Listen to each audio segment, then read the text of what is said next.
Hey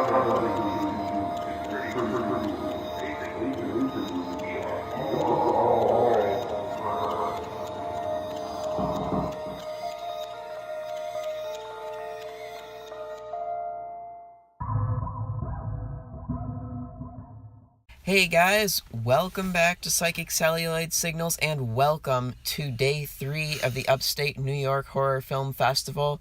We are stoked, we've had a lot of fun, and this is the last day, but sad.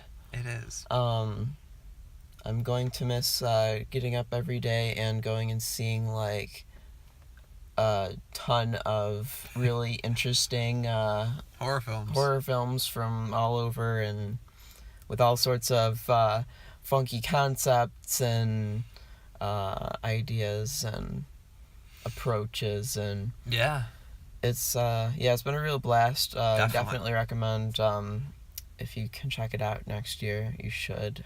There better be a next year. Yes.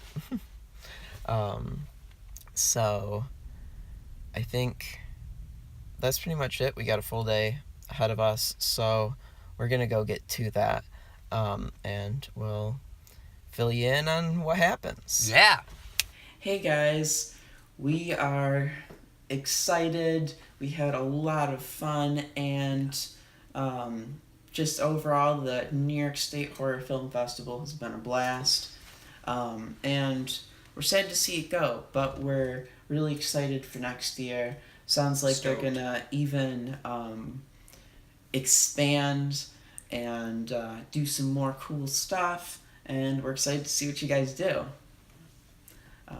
So we saw a bunch of shorts and a few features today, a couple features. So Glenn will read off what we saw, and we'll talk about, as we have previously, just like some stuff that really popped to us, so you guys can get like a little bit of an idea of what we were seeing today. Alrighty. So, for block 1, we saw... Hold on.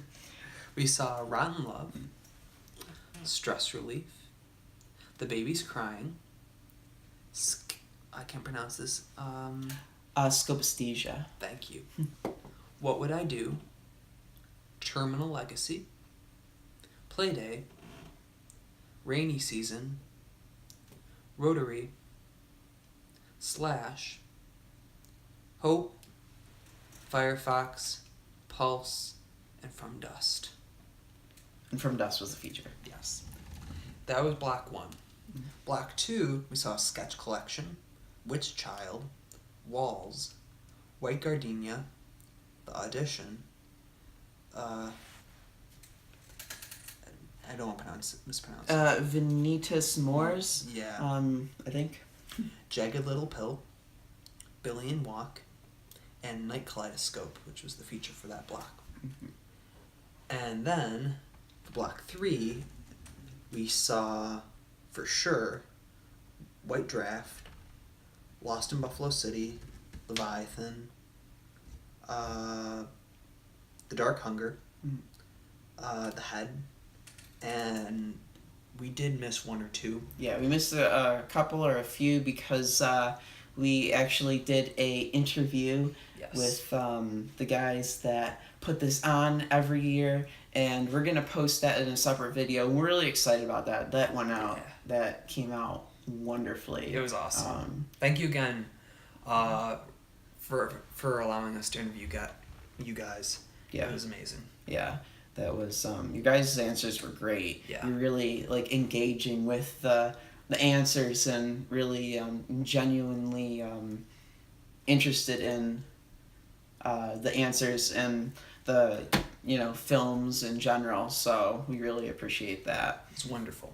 Thank you. So let's talk a little bit about a few of the things that we saw that popped to us, so the audience can get an idea of what we saw today. Totally. One of the first things that we saw that popped right at us, which was like crazy amusing and hilarious, was Stress Relief. Yes. So basically, Santa gets home from a long night in a sleigh to find Mrs. Claus has been cheating on him with an elf.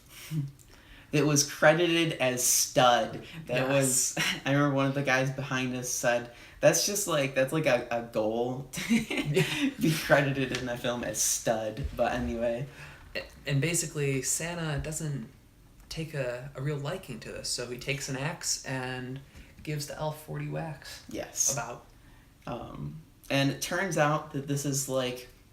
Cathartic. And not only that, but this is like Santa Claus and Mrs. Claus's thing. It's like their a little tradition. kink. Yeah.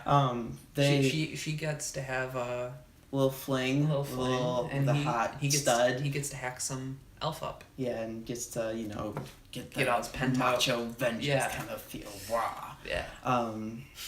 And it was hilarious how they did it. They could have, I mean, you could take a concept like that and go a bunch of different ways, but they went a really funny way. Mm-hmm. It was funny, just like the moment Santa opens the door, we're just like, what is going on? And Santa's like dialogue, though not very much, because this was 90 seconds, I think, approximately. Yeah, let me check that. 3 minutes actually. Oh, 3 minutes. Okay. 3 minutes. Yeah, and 30 because seconds. there's a little bit where you see like fucking. yeah. It was a pretty long thing. And I was wondering like, what is this setting up for? But it's set Right. up for something incredibly hilarious. And Santa's dialogue, like just like for instance, the way he's like chopping up this dude, he's like ho ho ho, kind of like the way he delivered that was just hilarious in itself. That was perfect. So Stress Relief was funny as hell, very short and very awesome.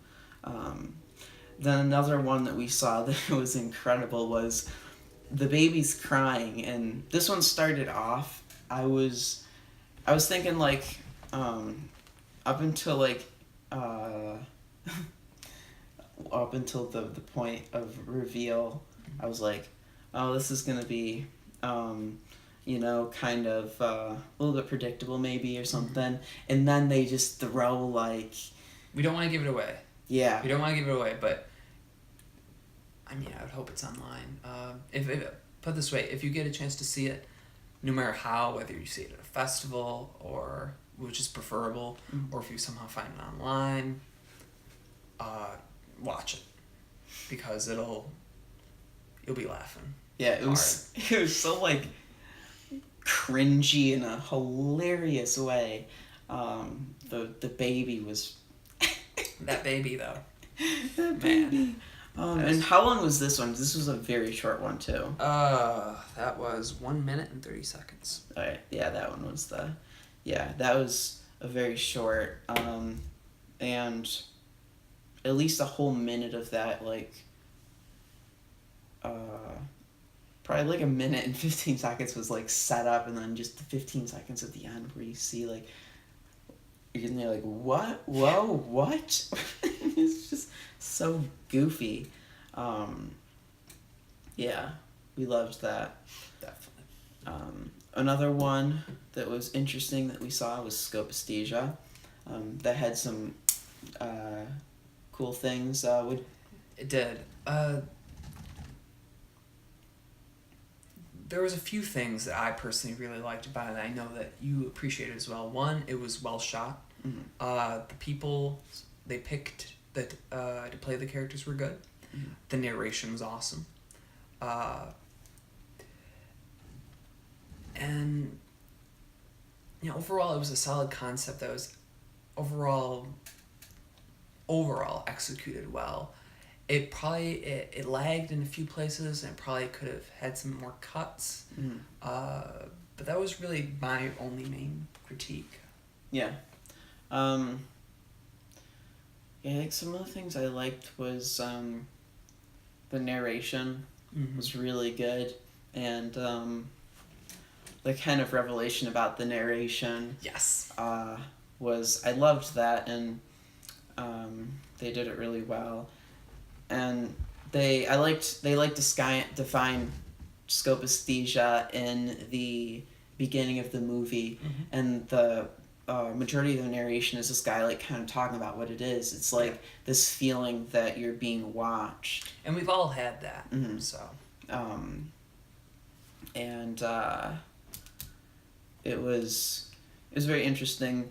Like the guy who was describing that feeling, it's an extra layer of weird and kind of creepy that he's explaining it to us. It makes you feel very uneasy, and it's what's cool about this film too is like we've all experienced this, and I know I've experienced this sometimes, and like no one's home, and just to be safe, I'll be watching something in my room, and I'll take a knife with me or whatever, and but nothing happens. Whoever who isn't home comes home from whatever they're doing, and the light, everything's cool. But in this case, it's different. There is a twist. Yeah. To this scopisthesia, so we won't give that away, but we will go on to talk about what would I do, and this is another hilarious. We found out this block had a lot of funnies, and this was hilarious. It was about these like 3 dudes. They're probably like in their 30s, I'd say. Yeah. And they're just like 3 bros that just chill out, shoot the shit drink some beers, chill out in the yard, and jerking each other's chains. Yeah, screwing around, and what's happening is the setup is the one guy their house is at they're at his house. You can tell we haven't slept much lately, as has been the running theme, but they're at this one guy's house, and he's getting a home security installation done, and this one guy, he claims he's like, why do you need a home security? I could handle if someone broke into my house. And each of the 3 guys, starting with the guy who claims he'd be perfectly fine, goes over their scenario of what would happen if someone broke into his house. Yes. A serial killer specific. Yes. And it's hilarious. One thing that they were really good with the humor as far as like timing of things. Yes. At one point, the guy gets stabbed, and he's like all bloody. He's dead. All of a sudden, it goes, and one last little bit of blood, and it's just the whole audience. It was done in like a really comical way, and that's the sort of stuff that it really takes someone who knows what they're doing to get that timing that right. And that one won an award, right? I think it might have.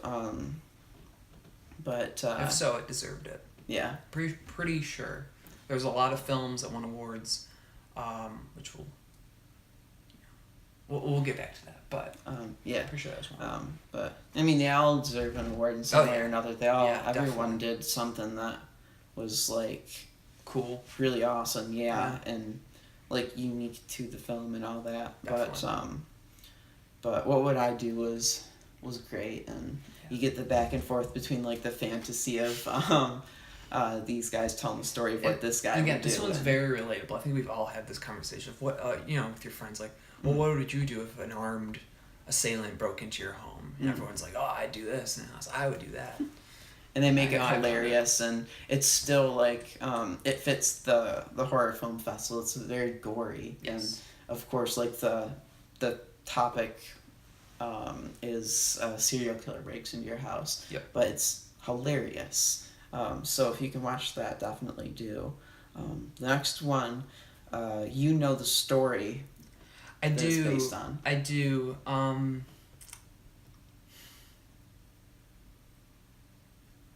The film is Rainy Season, and it's based off a story by Stephen King. And overall, I thought it. I had quite a few critiques of this short, but it kept the core of the story intact. It just could have executed that core better. For one thing, the characters, the people they picked to play the characters were spot on, I felt. But the actors themselves didn't really deliver. I felt I felt they lacked. They didn't have. They could have given it more. They played a little flat. it was shot beautifully. It had a lot. It had a lot of things going for it in that sense. And it kept it kept all the main features of the story there, from what I can remember. Admittedly, it's been a long time since I've read it. I think I was in like ninth grade, I think, when I read the story. I want to say, I could be wrong. But because of the acting and because of the third, if you want to call it a third act, towards the end of the short, it got a little muddled. I just, the core did. I don't know. It didn't fully follow through, I guess. I felt like, and I haven't read the story, so I don't know, but I felt like it was a short, but it could have used maybe a couple more minutes, especially like before the like third act, to kind of, like, I would have been interested to a little bit get to know the two main characters a little bit more, so that the third act is more impactful. But overall, I liked it. No, definitely. It was shot really well. It was. It really was. And the actors looked really like their part. Yeah. Yeah, they did. I felt maybe like, I wonder if maybe like there might have been time constraints that might have made it difficult to do budget, like or budget, just like difficulty like getting in enough like rehearsing and stuff like that. And Stephen King stories, I think, are probably notoriously difficult to adapt. Yes.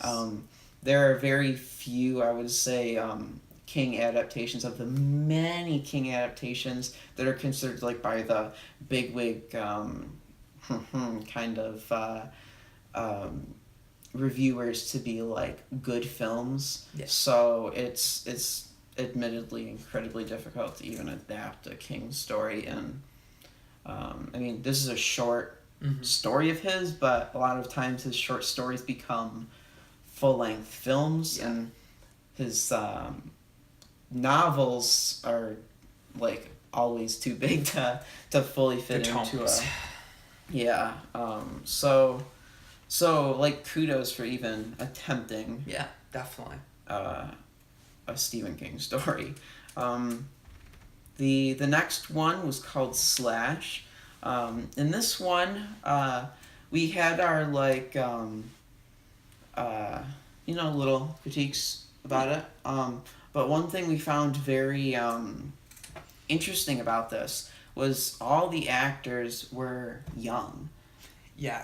We got the sense that this was made by a young person. They were like younger teenagers, all the actors. And I don't know who made it for sure, but it was really well done, like at that age. Definitely. And had some like, cool gore. Oh yeah, some good practical effects, and had some funny scenes. And had a Ouija board, and had one of the like more like classic looking ones. Yeah, not the like new age ones. So like kudos to them for getting a good Ouija board prop. So that was Slash. Hope was one that we loved. Everyone loved it. Yeah, it was like hilarious and touching, and just like it was romantic. It was basically, we get the premise, starts off with like a narrator who sounds exactly like Sam Elliott.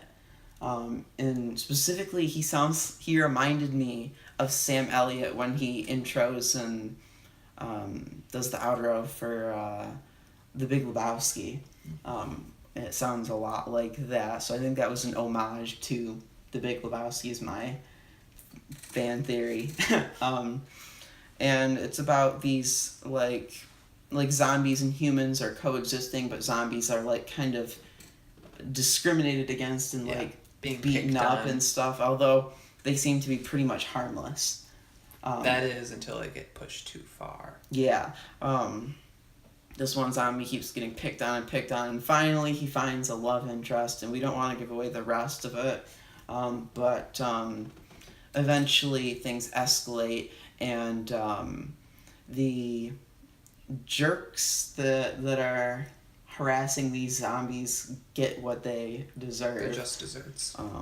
And then we get a nice Big Lebowski homage outro, and that was that. And I think there was a foreign film too. Mm-hmm. It was in English language, but I believe it was a foreign film. And it was really well shot too. It was. The effects were good. Makeup. Makeup, yeah, all that was really Acting. good. Yeah, really good all throughout, and they made they developed this whole universe, this whole world, in a very short amount of time, and you felt like that was like you could understand the universe, and like I feel like I could talk about the universe, and infer like different things about it and definitely. ideas about it.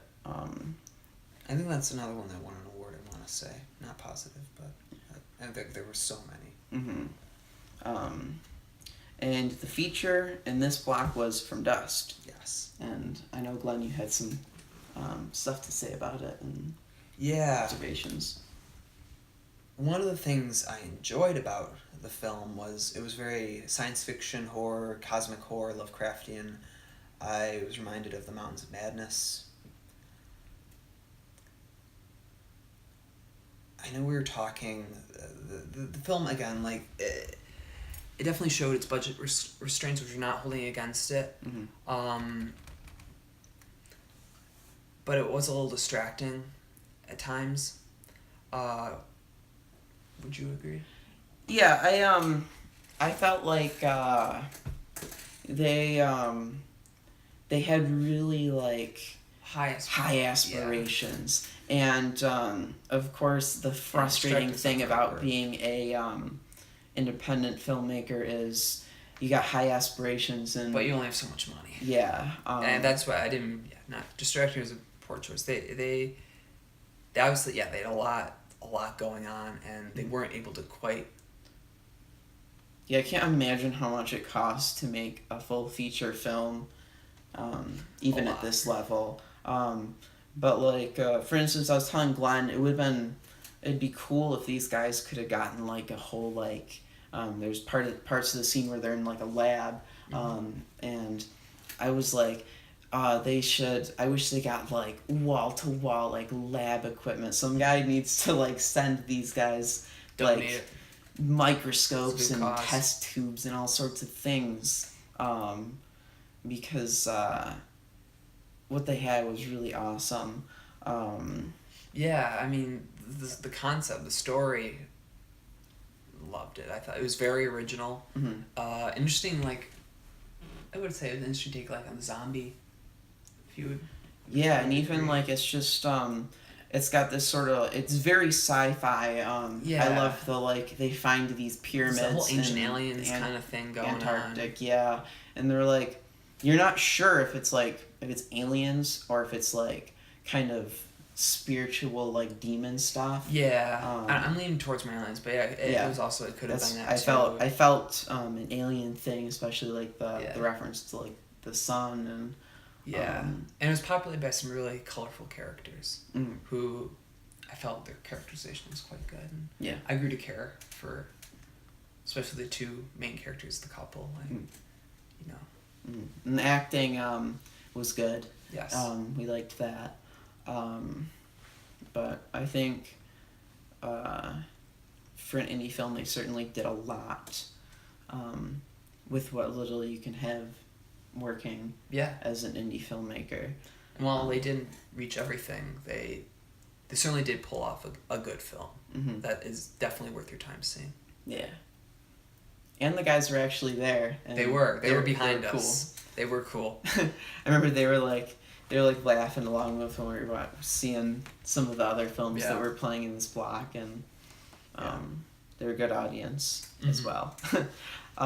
So the next block, we figured out this block was a lot of very like Visceral, extreme. visceral, like kind of just stuff that would be in the vein of like Eli Rothy kind of type stuff. Just the first one won their WTF award. Yes.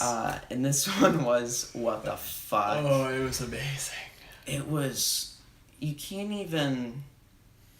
It's called white gardenia, and I just did a quick search on Google I'm yawning because I'm just exhausted. I'm not yawning because of the film. The film was anything but a yawn. Yes.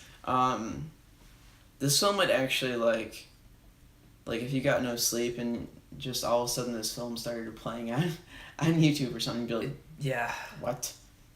We're still not entirely sure if the scenes in the film were simulated or if they're actually inflicted. Well, the one is definitely definitely had to be. The one was definitely fake. The castration. Yes. But the other main thing, we don't want to ruin it for them. Yeah. Well, I mean, we'll talk a little bit like. It involves scissors. Yeah, and playing with scissors. And it's so weird. Like, it starts off, there's this just really weird looking guy without a shirt. Well, I think he's like unclothed, but we see him like he's got this like top vacant. And he's standing. It looks like he's looking into a mirror, and he's got this bottle of like Glade. Looks kind of like he's air freshener. Like, either like high, spaced out, or jacking off. Like, like he looks he's either turned on or completely not there. And he's like just inflicting like things on himself and seems completely unfazed, if not like turned on. Yeah, it's hard to tell. And all the while, even weirder things are like going on. Like there's things like on the screen, like some symbols that look incomprehensible. Other things would flash on the screen that I could read. There was one that like started off saying like Christian something. I was like, that just blinked on the screen for a second. I'm like, what is this? We were saying it was something, the kind of thing you hear about people finding on the deep web. Yeah, it was something that like you feel like you'd accidentally stumble upon on the deep web and then feel traumatized. Especially like if you found this on the deep web, you wouldn't be sure like how much of it was real and what this was made for, and anything like we don't know much of the context and we're weirded out. But if you found it on the deep web, you'd be like probably traumatized for a while. And it was wonderful. Next we saw The Audition. This one was cool. It starts as Patrick Bateman kind of character, young guy, very charming but sadistic and awful. Yeah. Bad guy, psychopaths. And he's making a film. He's a director. And part of the film is him being interviewed later after the film's been released, and he's being asked questions like, how did you get the actress to be so like basically realistic? And what we know as the viewers is that he actually did harm her. But so basically the interviewer doesn't know that. This audition, he was like planning on doing the complete opposite to this girl as the guy in the Japanese movie Audition. And he's definitely got that like superficial psychopath charm to him. I think there's only one thing about this that confused us through us a little bit. The very ending. Yes. We were confused on how that could be.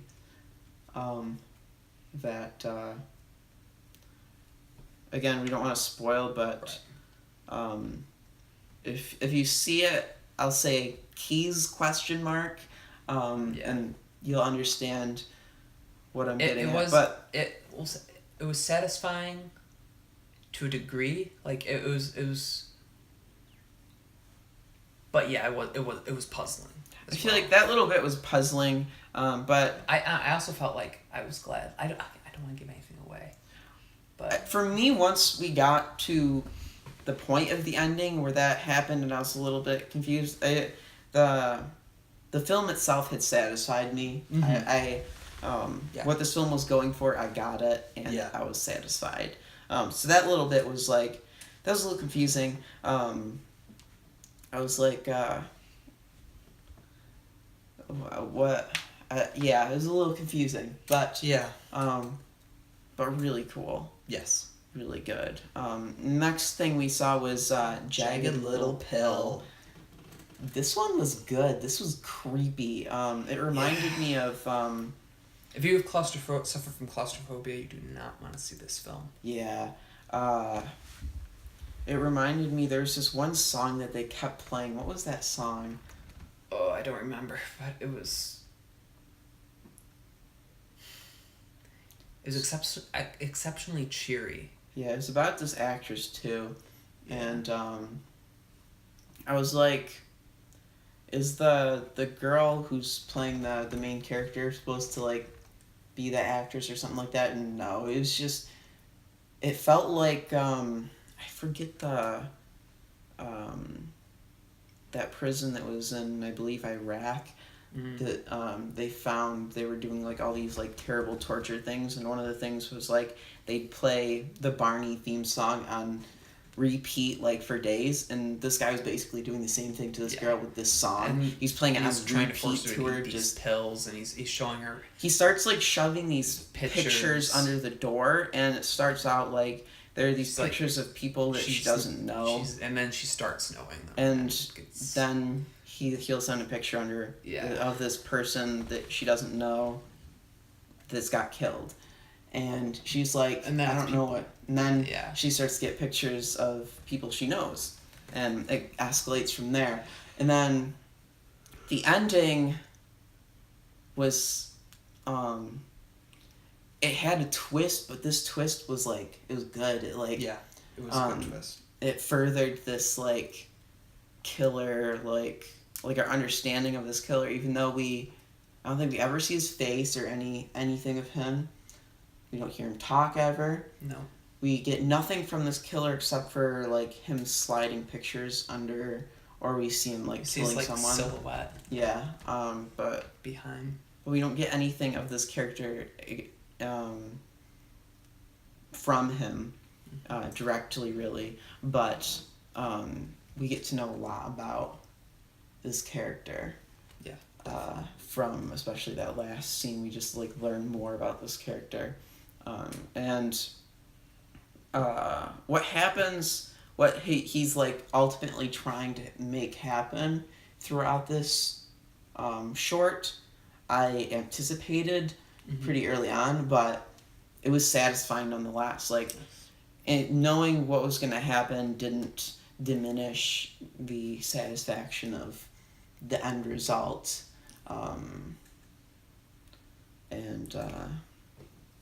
Yeah, that was wow.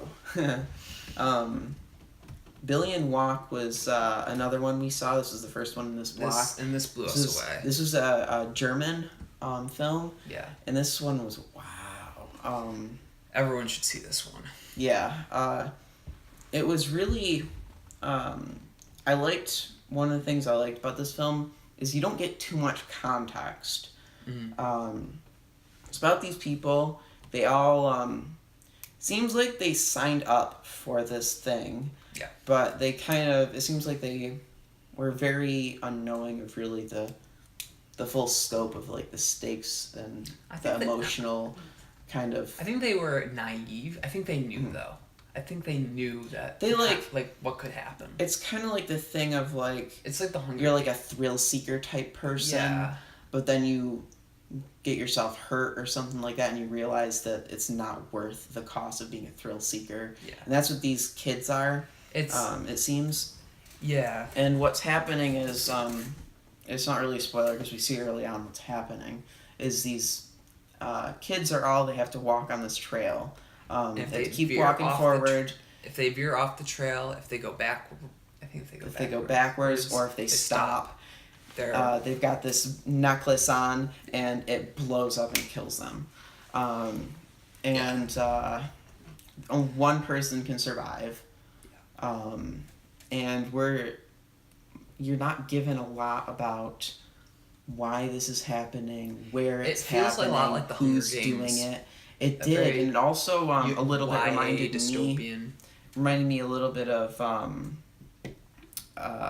Hostel. Yes. In that it felt to me like they don't explain it to you, which is cool, so you get to kind of interpret. You feel like there's people betting on it. Yeah, it felt to me like there were like maybe like some rich people that were just like yucking it up, like watching with binoculars. These kids. It's kind of like they're race horses, you know. Yeah. This kid's gonna kid's gonna make it to the end. You know, he's gonna, make to this point. Mm-hmm. You know. And they do a very good job of just showing you the like human nature of these people who are doing this thing. Like some people go certain ways, like some people in like distress, they kind of succumb. Other people get like really almost like manipulative or cunning, or they'll even just like shut down, and you see all these different things and all these different characters, and it was really just an awesome like exploration of like the psychology of a situation like that. Definitely. A lot to chew on. Yeah. Really awesome one. And the feature for this block was Night Kaleidoscope, which was we got the DVD and the soundtrack for this the other day, and Night Kaleidoscope was really interesting. It's I believe it's a Scottish film. And it's a vampire film. Kind of a vampire film. It's a vampire film. Well, it's a vampire film, but they're not blood-sucking vampires. Yeah, they are. They kind of like, I mean, they do drink blood, but they also eat flesh. Do. Well, yeah, but they drink. They have like the droppers. They drop it. The main thing's the blood. I think. Right. I think that's like. And they like wear sunglasses when they go outside, and they don't seem to like sunlight. I feel like flesh. They get weak. For them, flesh is to hamburger, and as blood is to steak. Like the blood is the better, but you see them definitely like cannibalizing humans. And part of the reason I'm so adamant that it's a vampire film too is because I did know about this film before, and and it feels like it's very vampiric, and just like the vibe, and like we were talking, we got little it felt like a tiny bit like Only Lovers Left Alive kind of type film. At times it was very many times it was very visceral, very gory, very gruesome, mm-hmm. and then it could also be very beautiful and very intimate. Mm-hmm. And there's actually there's this one funny moment it wasn't the film. There was one of the people who lived at the place we saw these films. One of the older individuals came in. Definitely didn't know what she was coming in to see. Poor lady. But she was watching it for a little bit, and then it got to a scene where like this person's being like ripped apart and eaten, and she's like and she gets up with her walker and peaced out. It was priceless. Yeah. But that was kind of cool because it just shows like this is the like effects in the film and stuff are really like they're top notch. Yeah. And another aspect of this film which is kind of cool was there's a lot of like magic kind of stuff, magic and the occult, and there's like conspiracies and organized crime, and all of there was like a there's a psychic investigator, if you will, and there was a motif of like drug drugs, imagery, like psychedelia. Yeah, like the different like various things. The like drugs were kind of what allowed the psychic detective's psychic abilities to expand.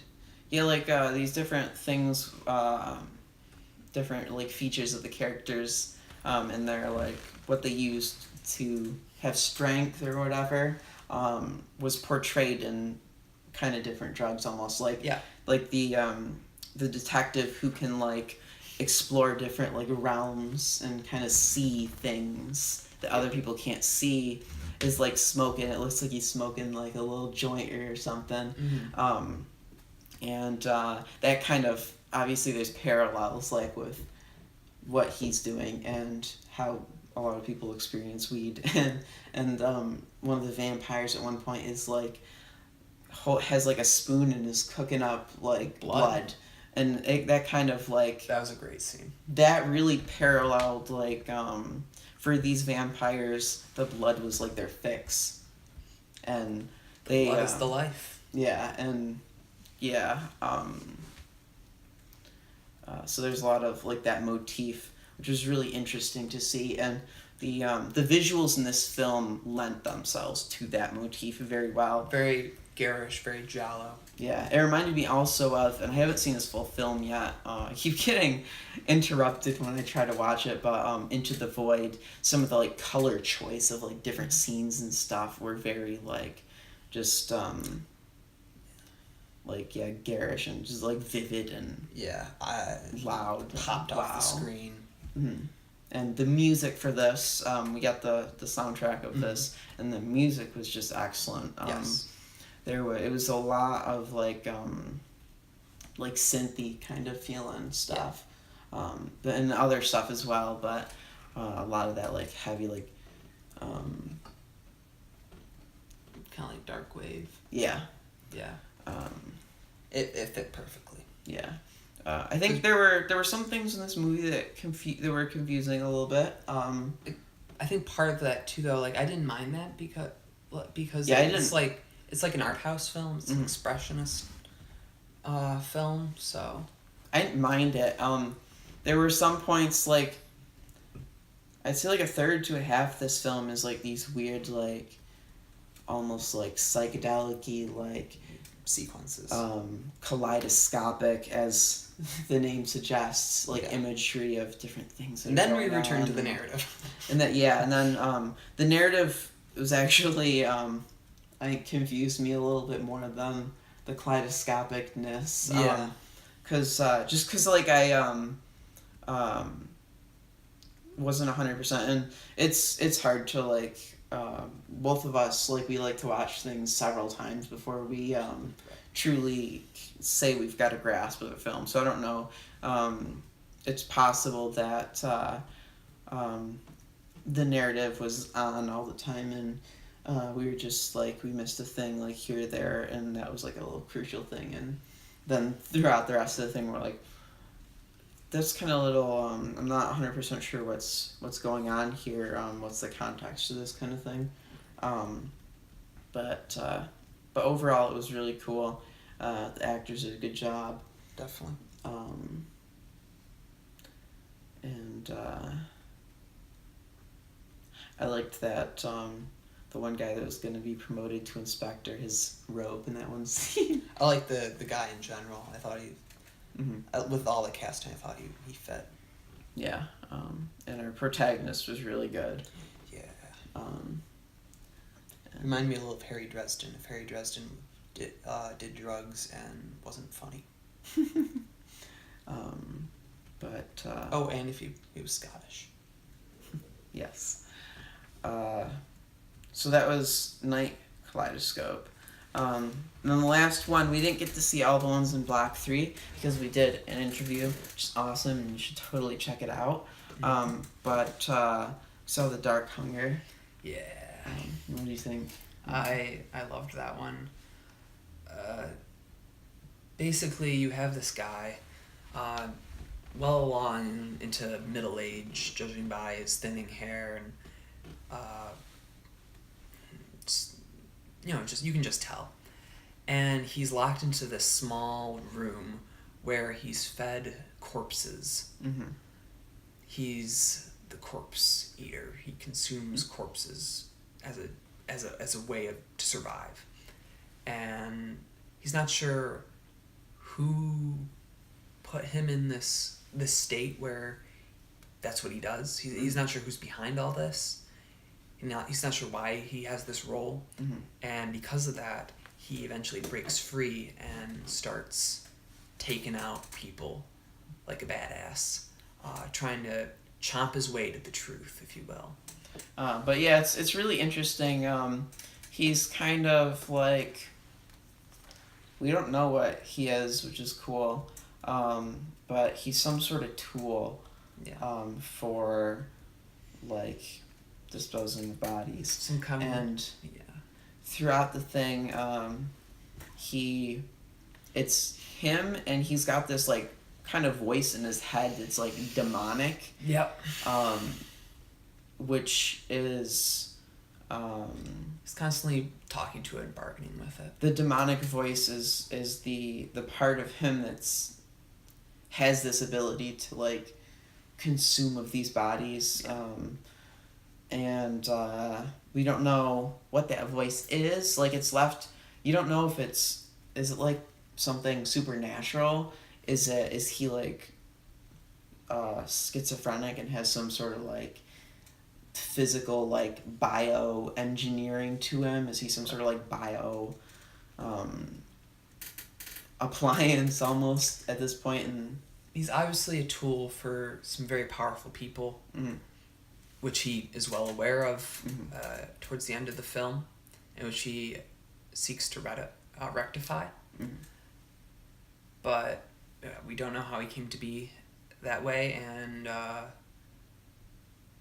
we don't know exactly what he is. He's not like a zombie exactly, and he's not undead. But he's not your average human, obviously. I mean, he could be a cyborg. We don't. It's left open to interpretation. Yeah. He reminded me of like a comic book character. Like, I could see this film being expanded into a comic book series. Kind of like he's kind of an anti-hero. Yeah.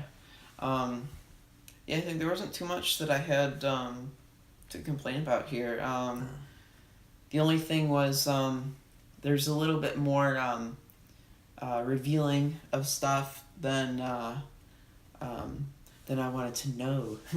TMI at the end, but I didn't mind it. But it was cool. Nevertheless, in the way that we get this knowledge that I didn't necessarily want to be delivered, like personal choice, was really cool. Like the way that he obtains his knowledge, which we won't spoil because it's cool. But yeah, overall we really liked that, and the actors were good. The guy who plays the main character did a really good job. Yes. And as did the guy who was like watching him. He had like a couple lines that were like kind of funny, I thought. Because he's just kind of like goofing around with this guy, and just sitting there watching porn. yeah. But yeah, he was awesome all around. Now, Lost in Buffalo City. Yes. Before we shot this, we had a big, long discussion about this short for a good half hour. I personally, I know John. We both really liked it. We really liked the story. We really liked the concept. We just felt that our biggest critique, I think, was it missed out on being really scary. It did not push the envelope far enough. I think there's only like one critique I had, which like it could have gone one or two ways, or more. But like at the beginning, I knew what was gonna happen in the end, and I was I'd say there's like this one final scene that could have been like just like creepy to the max. Yeah. Or it could have completely defied what I thought was gonna happen in the beginning. Yep. And I could have been like, oh wow. Yep. that actually happened. That shouldn't have happened, but it did.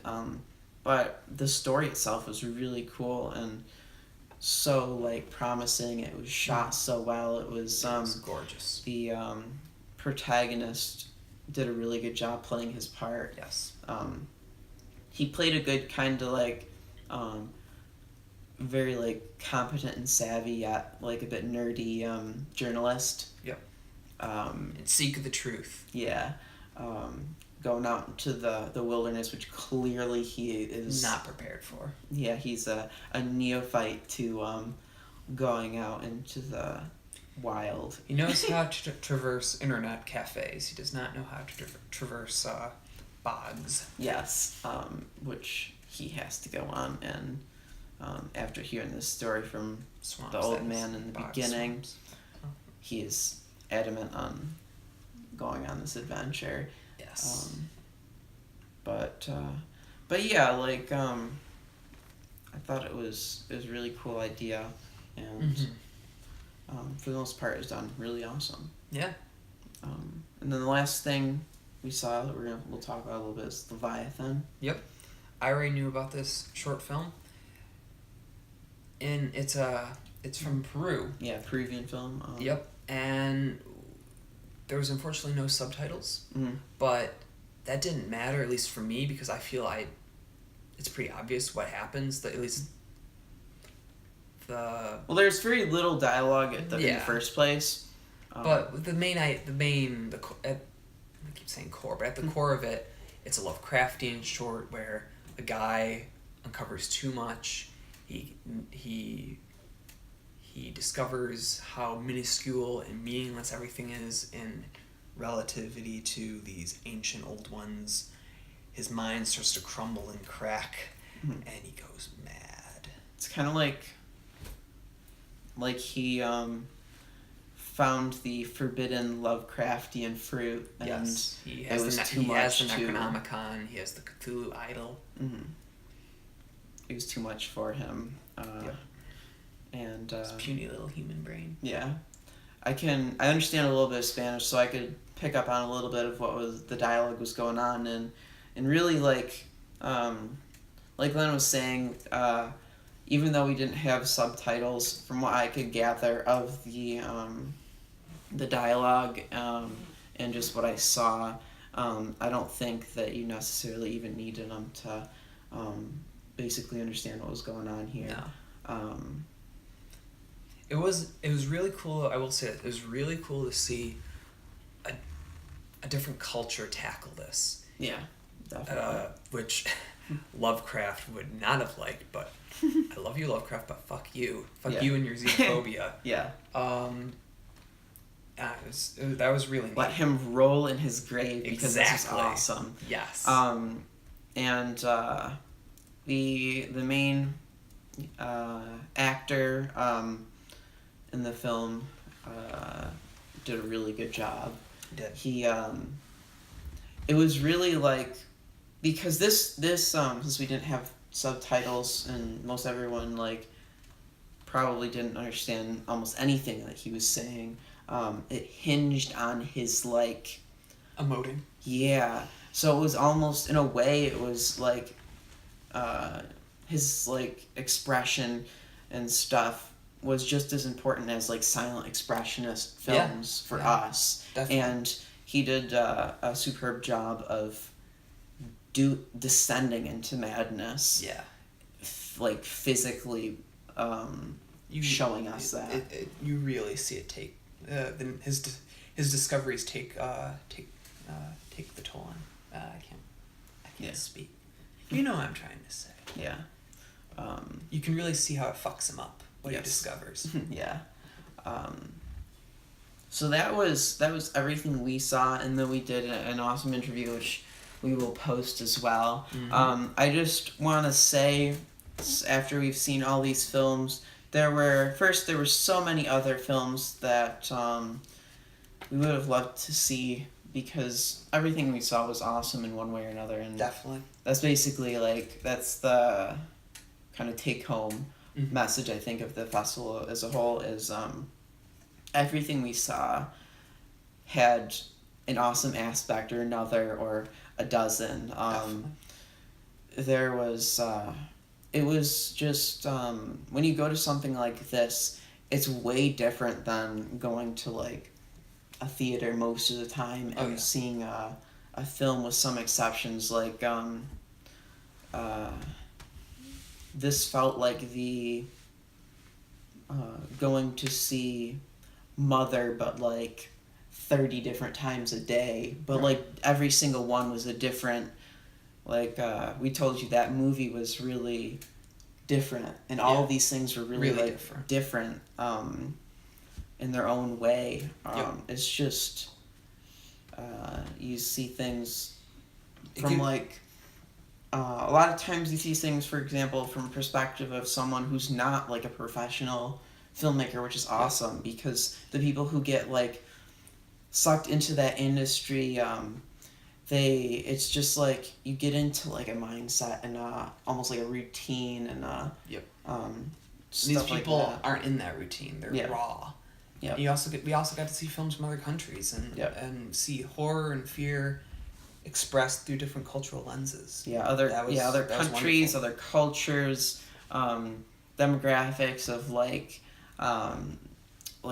ethnicities and race, ages, gender. And we got to see different takes and different interpretations of time-honored horror tropes, characters and situations, as well as new takes on these tropes and situations that completely reinvent them or build upon them. And you just get the gamut of what can be seen in this genre. Like we were saying, everything from like horror comedy to like weird dark web like creepy, just traumatize you kind of horror, and everything in between.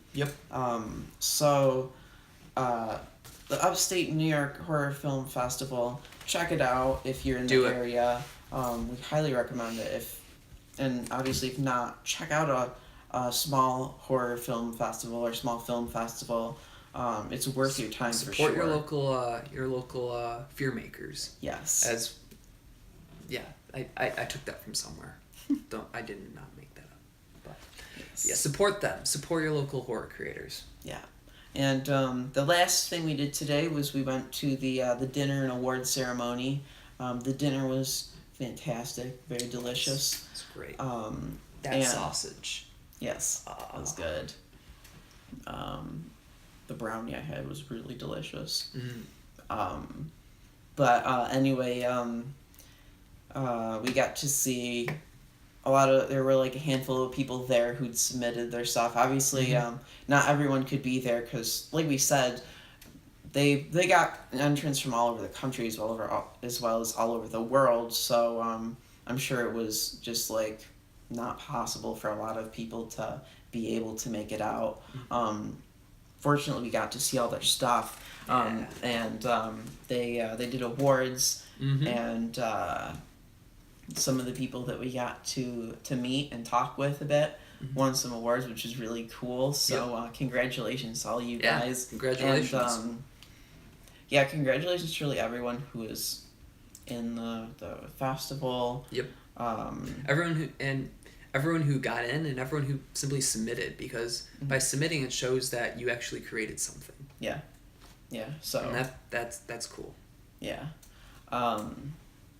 And afterwards we got to meet and just talk and hang out with a little bit, take some pictures. Everyone who was just there for the ceremony, and everyone that came there was so nice. We it was just a lot of fun talking with everyone, and that was the only thing I'd say I wish we had been able to do more of was we were seeing so many movies every day, which is so awesome, and we just wish there was more time in the days that we could have hung out with some of the cool people who There was a lot of cool people there. We showed up and who made films. Yeah. Quick thank you to Tim for this as well. Hooked me up with a cool Scream Factory Blu-ray here, so thank you for that as well, man. And congratulations on the awards you won, because you won several. Yeah, you did. And yeah, just thank you to everyone who who supported this, who put it on, who have been a part of it in years past and made it like something that can continue, and we're glad to be a part of that group now. Definitely. We look forward to next year, and we hope some of the wonderful people we met this time around return, so we can shoot the shit some more, as Rob would say. Yes. So I think with that, keep it psychic and keep it real. Upstate New York Horror Film Festival bros and Psychic Celluloid Signals subs.